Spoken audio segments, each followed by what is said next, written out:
Central news 92 में आज की अहम खबरों के साथ मैं हूं हैदर सैयद।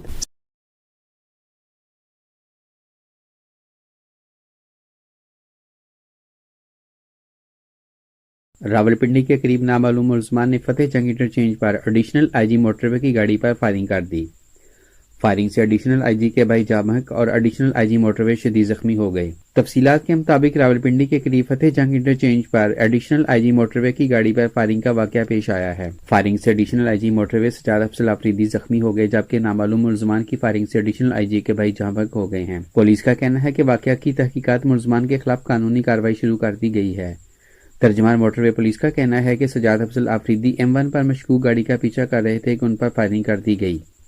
सजाद अफसर को 2 गोलियां लगी, इन्हें पिम्स अस्पताल मुंतकिल कर दिया गया है। एडिशनल आईजी सजाद अफसर अफरीदी के छोटे भाई और PASF अफसर नोमान वाकये में जहां हो गए हैं। वाकये के फौरी बाद सीनियर पुलिस अफसरान मौका पर पहुंच गए थे।